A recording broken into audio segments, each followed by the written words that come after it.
کہ دیکھو ہم میت کا کتنا اکرام کرتے ہیں، اسے غسل دیتے ہیں، اسے کفن دیتے ہیں، پھر چارپائی پہ ہم اس کو اٹھاتے ہیں.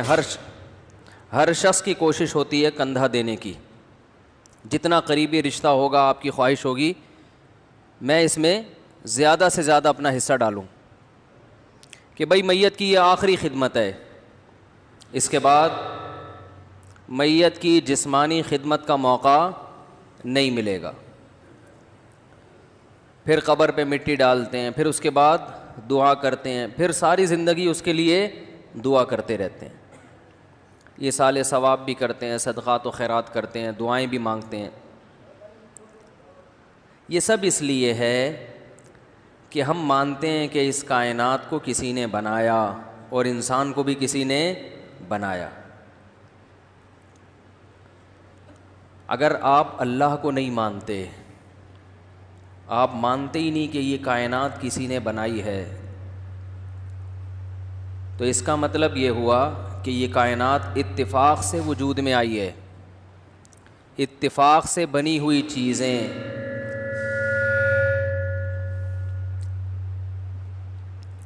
اتفاق سے بنی ہوئی چیزیں قابل تعظیم بولو نہیں ہوتی. تو اتفاق تھا، کچھ بھی بن سکتا تھا. خربوزہ بن گیا، تربوز بن گیا، کوئی پہاڑ بن گیا، کوئی گوبر بن گیا، تو انسان بھی بن گیا.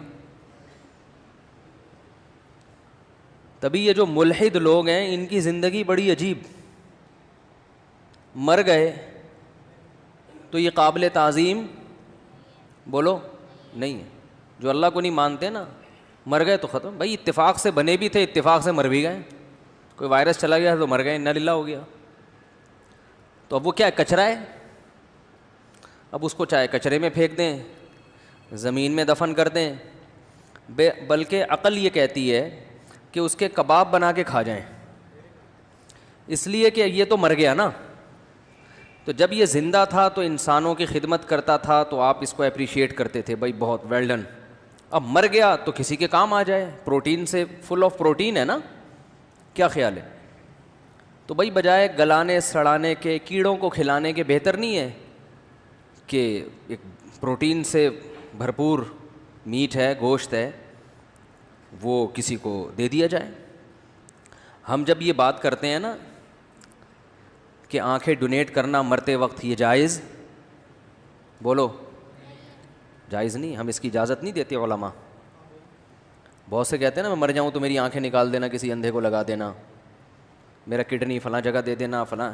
آپ کا کڈنی خدا نخواستہ خراب ہے، ہاسپٹل میں کوئی کڈنی ہے یا زندہ آدمی اپنا کڈنی دے دیتا ہے، اس میں علماء کے اچھا خاصا اختلاف ہے.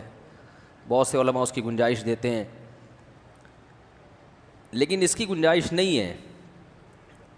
یا تو وقتی فوری کوئی ضرورت ہو کسی کو، لیکن اس کی گنجائش نہیں ہے کہ آپ مرتے ہوئے آنکھیں ڈونیٹ کر دیں، کڈنی مرتے ہوئے ڈونیٹ کر دیں آپ، یا کوئی بھی جسم کا پارٹ آپ کہیں کہ یہ نکال کے کسی کے بھی لگا دینا کیونکہ میں تو اب دنیا سے جا رہا ہوں.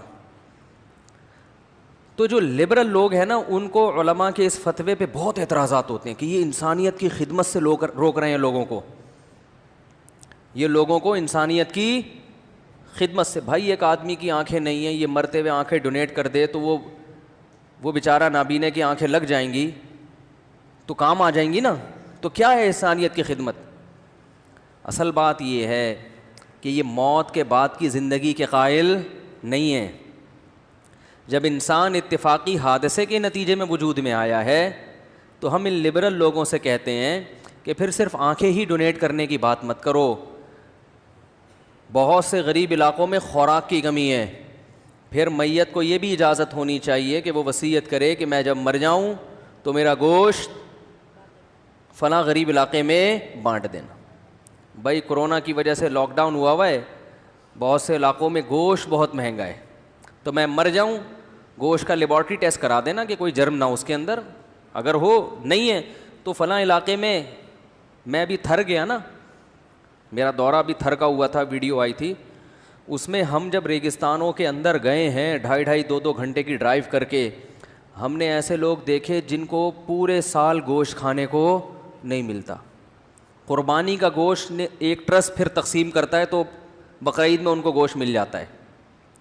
جب تک وہ ٹرسٹ جو پاکٹ ویلفیئر ٹرسٹ ہے، جب تک وہ ٹرسٹ ان کو گوشت نہیں دے رہا تھا تو وہ کئی سال گزر جاتے تھے ان کو گوشت کھائے ہوئے.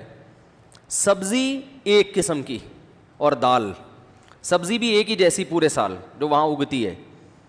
ایسے پسماندہ علاقے. بہتر نہیں ہے کہ آپ مرنے سے پہلے وصیت کر دیں یار میں مر گیا تو صرف آنکھوں کی کیا بات ہے، خوراک تو انسان کو پہلے چاہیے نا. تو میرا گوشت تھر میں ان غریبوں کو بانٹ دینا، میرا نہیں بانٹ دینا، میں مثال دے رہا ہوں. پتہ چلا کوئی کلپ چلا دیا مفتی صاحب نے وصیت کی ہے. تو اس کا کیا جواب ہے آپ کے پاس؟ جو آپ کے پاس اس کا جواب ہے نا کہ یہ انسانیت کی بے اکرامی ہے، توہین ہے. موت کے بعد بھی انسان قابل تعظیم ہے، اس لیے کہ یہ اتفاق سے نہیں بنا، یہ مقصود کائنات ہے. اللہ نے اس پوری کائنات کو انسان کے لیے بنایا. سب سے زیادہ قابل تعظیم کون ہے؟ انسان. اس کی بے اکرامی کی اجازت نہیں ہے، اس کو رہنے دو جیسا ہے. باقی قبر میں جب تک ہماری نگاہوں کے سامنے ہے ہم اسے غسل دیں گے، ہم اسے عزت کے ساتھ کفن پہنائیں گے، پھر کتنا پروٹوکول سامنے رکھ کے نماز پڑھیں گے. اتنا پروٹوکول تو دنیا کا کوئی مذہب کسی مرنے والے کو نہیں دیتا. یہ لوگ کہتے ہیں اسلام میں انسانیت نہیں ہے، معاذ اللہ. جتنی انسانیت اسلام میں ہے اتنی کسی دوسرے مذہب میں نہیں ہے. اور ان لبرل لوگوں کے ہاں تو انسانیت ہے ہی نہیں. ان کے ہاں تو کوئی ریلیٹیو مر جائے نا تو گھر میں نہیں رکھتے اس کو، وہیں سے عیدی سینٹر سے ہی سب کچھ ہو رہا ہوتا ہے. جتنے مذہب کو فالو کرنے والے لوگ ہیں میں نے دیکھا ہے میت سے اتنی زیادہ محبت کرتے ہیں. میں نے کوئی مذہب پہ چلنے والا نہیں دیکھا کہ ابا کے انتقال کی خبر آئی ہو اور وہ کہ ڈائریکٹ عیدی سینٹر پہنچا دو اس کو، وہیں غسل کفن سے وہیں سے دفن. لبرلز میں ایسے بہت دیکھے ہیں، ابا کو ڈائریکٹ اسپتال سے کہاں؟ عیدی سینٹر، ایک فارمیلٹی پوری ہوگی، وہیں غسل کفن، وہیں سے کہاں؟ وہیں سے پتلی گلی سے دفنا دو. اور جو زیادہ لبرلزم کی انتہا کو پہنچے ہوئے وہ تو کفن دفن میں بھی شریک نہیں ہوتے. ماڈرن ہے بہت زیادہ، کہتے ہیں دفنانے کے بعد اطلاع دے دینا انتقال ہو گیا ہے. تو وہی کلچر. تو اسلام نے پروٹوکول دیا، اس لیے کہ اسلام کہتا ہے یہ مقصود کائنات، یہ مرا نہیں ہے، یہ ایک جہان سے دوسرے جہان میں شفٹ ہو گیا ہے. رہا یہ مسئلہ کہ قبر کے اندر کیڑوں نے کھا کے ختم کرنا ہے، بھائی وہ ہمارا ہیڈک نہیں ہے، وہ کیڑوں کا ہیڈک ہے. وہ اللہ جانے اور بندہ جانے. اللہ نے نظام بنایا ہے مٹی کھا کے ختم کرے گی، جسم ختم. یہ جسم ہمیں امانت کے طور پہ ملا ہے، یہ چھین لیا جائے گا ہم سے. تو اللہ کو اجازت ہے، ہمیں اجازت نہیں ہے.